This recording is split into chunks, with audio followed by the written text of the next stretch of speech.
UP के अयोध्या जिले के अंतर्गत संपूर्ण हिस्सेदारी आंदोलन जिंदाबाद राष्ट्रीय हिस्सेदार पार्टी सुजीत कुमार रावत जिला प्रभारी अयोध्या उपाध्यक्ष राष्ट्रीय कार्यकारिणी जिला उप जिला अधिकारी महोदय सोहावल अयोध्या उत्तर प्रदेश विषय वर्तमान उत्तर प्रदेश सरकार की जन विरोधी नीतियों के खिलाफ 5 सूत्री ज्ञापन सौंपा गया।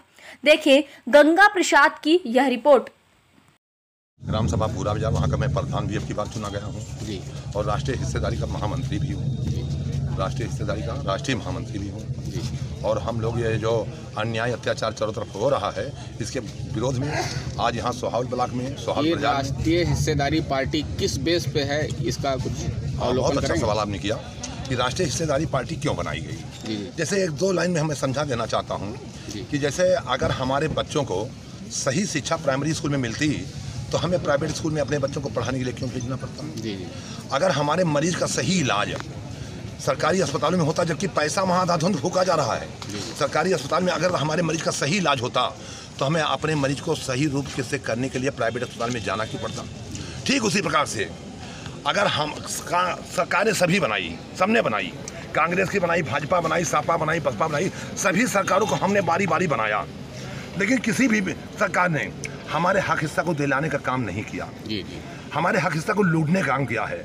हमारी आबादी इस समय 40.5% अब पिछड़ा समाज की है, 10.5% अब दलित समाज की है, टोटल हमारी 51% आबादी है। लेकिन हमारे भाइयों को गुमराह कर दिया जाता है, कोई कांग्रेस में है, कोई भाजपा में है, कोई सपा में है, कोई बसपा, सब में अपना लगे हुए हैं। अब हमारा कोई प्लेटफार्म आज तक था ही नहीं। हम लोगों ने अध पिछड़ा अब दलित समाज के नाम से एक पार्टी राष्ट्रीय हिस्सेदारी पार्टी का बनाया, फैजाबाद की पावन धरती पर बनाया, और आप लोगों का आशीर्वाद होगा तो पावन धरती पे, अयोध्या पावन धरती पे बना है और पूरे देश में काबजाव करने लगा, कोई इसको रोकने वाला नहीं है, क्योंकि वो हमारे पास 51% है। 51% रोड हम 51% लोगों को इकट्ठा करने के लिए निकल चुके हैं और इनके सोच को बदलने के लिए निकल चुके हैं। जब तक अब तक इनका सोच इनको गुमराह किया जाता रहा, लेकिन अब सोच बदलेगा, सत्ता मिलेगी, और जब तक सत्ता नहीं मिलेगी तब तक हमारा ये पिछड़ा दलित समाज अन्याय अत्याचार जुल्म की चकिया में पीसता रहेगा और इनके बच्चे असहाय होकर समाज में खाली मजदूरी करने के नाम पे जिंदा रहेंगे। साथियों, मैं ये बताना चाहता हूँ भाइयों कि जिस समाज का हक हिस्सा छीन लिया जाता है वो समाज कर्जा में पैदा होता है, कर्जा में बड़ा होता है, कर्जा में जिंदगी बिताता है, कर्जा में ही मर जाता है, लेकिन जिंदगी जीने का मजा नहीं पाता है। हम तो कहते हैं अपने भाइयों से, आइए राष्ट्रीय हिस्सेदारी पार्टी का साथ दीजिए। उसी समय हम ऐलान करेंगे कि आपके बलबूते पे हम 7 साल नहीं निकल पड़े हैं। हक हिस्सा हमका अधिकार चाहिए और भारत देशवा पे अब सूदन का राज चाहिए। आज ये बताइए कि जब देश आज़ाद नहीं हुआ था, ये देश गुलाम था अंग्रेजों का, उसके पहले राजा महाराजा नवाब हुआ करते थे और सबके पास अच्छी खासी ज़मीन हुआ करती थी, और उसी ज़मीन पर वो जिसको शिक्षा नौकरी ज़मीन नौकरी शिक्षा व्यवसाय पे उन राजा महाराजाओं का बराबर अधिकार था, जिसको जो चाहते थे उसको देते थे।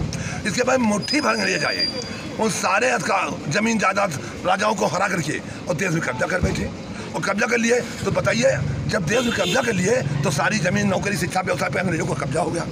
और इसके बाद में जब पूरे देश की जनता लग करके हिंदुस्तान को अंग्रेजों के खिलाफ जंग लड़ी, पूरे देश के हर जात भर के लोग लड़े, हिंदू मुस्लिम सिख ईसाई जितनी भी जातियाँ हिंदुस्तान में हैं, सब जात के लोगों ने हिंदुस्तान को आज़ाद कराने में, अंग्रेजों से लड़ाई करने में अपना योगदान दिया, अपनी कुर्बानी दी, हिंदू मुस्लिम सब ने दिया।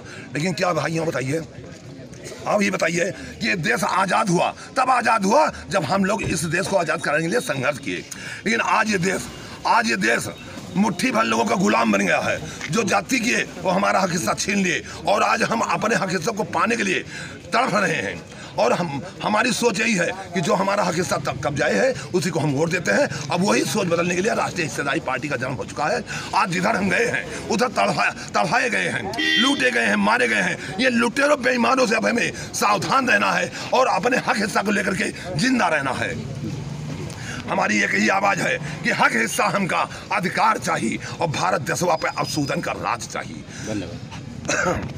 आखिर दलित समाज के भाइयों बहनों, बाहर निकलो मकानों से, बाहर निकलो मकानों से, अरे जंग लड़ो बेईमानों से। और अब तक लड़ा था गोरों से, अब लड़ना देश के चोरों से, अब लड़ना गांव के चोरों से।